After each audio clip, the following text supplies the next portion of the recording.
to make sure that we leave this place the same as we found it. So if you see any litter laying around, please pick it up, put it in garbage. Thank you all for coming out today and supporting our veterans. And thank you to our troops who continue to work hard to keep this country the best in the world. And before I leave, I want to say a big thank you to Tim Hortons on Green Bank, to Karen and Bill.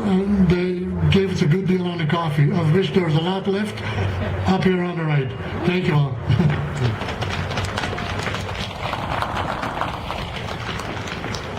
I would thank these veterans for joining us today, for speaking to Canadians about the hardships confronting our veterans, and equally important, for proposing methods for significant improvements to the new Veterans Charter. We cannot effect change in a democratic society unless the Canadian population is aware of the issues confronting the soldiers and veterans, and to that end, I would suggest that we have indeed attained our objectives today on the first Canadian Veterans National Day of Protest. I would also like to take this moment to offer our most profound and sincere gratitude to Colonel Pat Stogren, Canada's first Veterans Ombudsman. Let there be no doubt, Colonel Stogren has made a definite impact on Canada's veterans community through his tireless efforts to address the many issues confronting veterans today. He would provide the catalyst for this movement that has stood forth. His demands for reform have brought us forward today.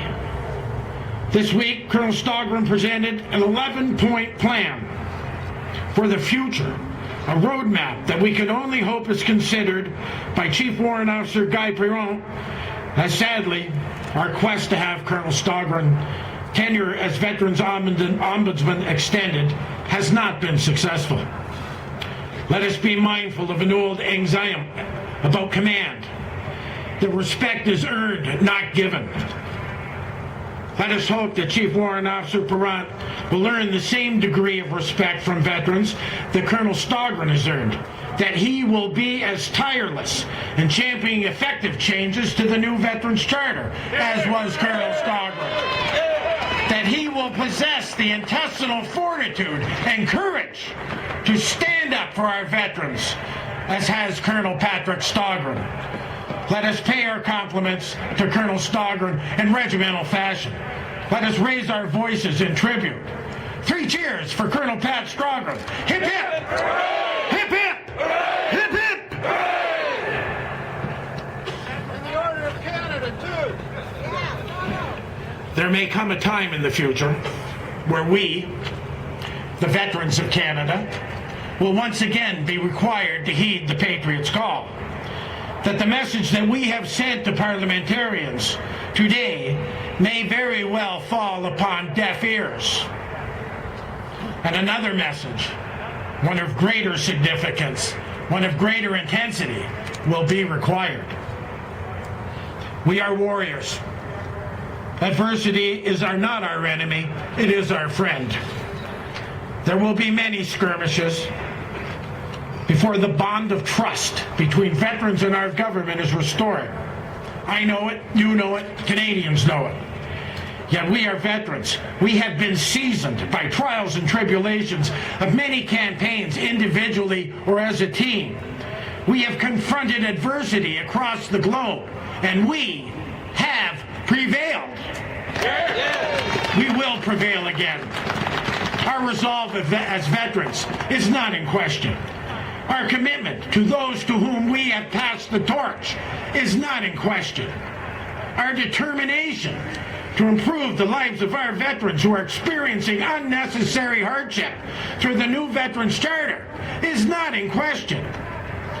Our confidence in the concept of justice for the issues we have brought forth today is not in question.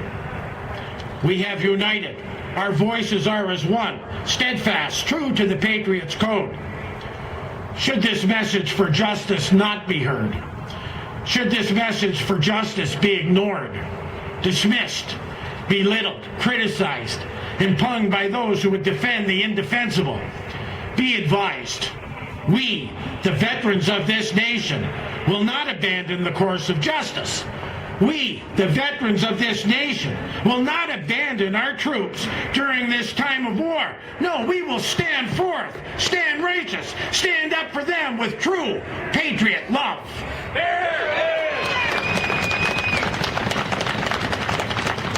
On closing, I would repeat a question that, in response to my request for formal support from the Royal Canadian Regiment Association, was posed at the executive level. Who speaks for the soldier? I would say, ladies and gentlemen, that at this moment of Canada's history, after 7 years of war in Afghanistan, the loss of over 150 valiant, patriotic men and women, that it is we, the veterans of Canada, who speaks for the soldier. That it is we, the patriots of Canada, who will speak for Canada's sons and daughters as they tread in harm's way. It is our most sacred duty, for it is we who have passed the torch. We will not shirk from our responsibility, not to Canada, not to our brothers in arms, not to Canada's veterans, nor to their families. We will prevail. God bless our troops. God bless our veterans. God bless Canada. Pro